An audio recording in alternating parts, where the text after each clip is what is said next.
জান্নাতের টিকিট, এটা তো মধ্যযুগীয় কথা। মধ্যযুগ বলতেই বলা হয় অন্ধকার।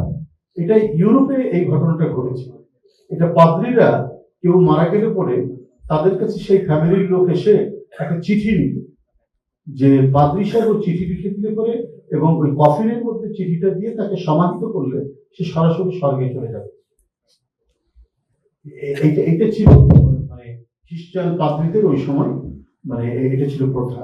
এই কারণে এবং আরো অন্যান্য কারণে মানে চার্চে গির্জার এত প্রভাব ছিল, এবং এই প্রভাবের কারণে সমাজের মধ্যে কুসংস্কার একেবারে ছড়িয়ে গিয়েছিল যে পৃথিবী সূর্যের চারিদিকে ঘুরে, এই বলার কারণে কত সায়েন্টিস্টকে মানে মৃত্যুদণ্ড দেওয়া হয়েছে, কারাগারে নির্যাতন করা হয়েছে। গ্যালিলিও বহুদিন নির্যাতিত হয়ে কারাগারের মধ্যে ছিলেন, হত্যা করা হয়েছে কত বিজ্ঞানীকে, মানে বৈজ্ঞানিক সত্যের কথা উচ্চারণ করার কারণে এই সমস্ত বিষয়গুলি আমরা সেই সময় দেখেছি। এবং এটাও ছিল যে তারা ওই বেহেশতে চলে যাওয়া একটা চিঠি দিতে, তো সেটার সাথে কি মেলে না যে আমাদের জান্নাতের টিকিটের কথা। তো ইউরোপের মধ্যযুগকে বলা হয় অন্ধকার যুগ, কুসংস্কার ছন্ন যুগ। এখন যে জান্নাতের টিকিট, এটা তো মধ্যযুগীয় অন্ধকারেরই পুনরাবৃত্তি হচ্ছে। তো আমি সব মিলিয়ে যেটা বলতে চাই যে বিএনপি বরাবরই যেটা সাধ্যের মধ্যে থাকে সেটা কমিটমেন্ট করেছে।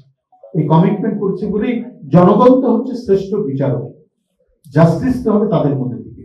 তাই দেখা গেছে যখনই অবাধ সুষ্ঠু নির্বাচন হয়েছে তখন ধানের শীষ জনগণের ম্যান্ডেট পেয়েছে, জনগণ তাদেরকে সমর্থন করেছে। আজকে দেখুন এই যে সত্যবাদিতা এবং জনগণের কাছে প্রতারণামূলক অঙ্গীকার করেনি বলে আজকে দেশনেত্রী বেগম খালেদা জিয়া কি মুমূর্ষ অবস্থায় জীবন যুদ্ধে তিনি হাসপাতালে চিকিৎসাধীন রয়েছেন। কিন্তু আজকে দেখুন শুধু বিএনপির নেতাকর্মীরা নয়, বিএনপি সংগঠন নয়, সারা দেশের জনগণ, সারা দেশের মানুষ, পেশাজীবীরা নানাভাবে বিভিন্ন রাজনৈতিক দল তার জন্য দোয়া করছে, তার জন্য উদ্বেগ উৎকণ্ঠায় দিন যাপন করছে। এটাই হচ্ছে একজন রাজনীতিবিদের শ্রেষ্ঠ পাওনা। আজকে জনগণের দ্বারা তিনি আজকে মহিমান্বিত।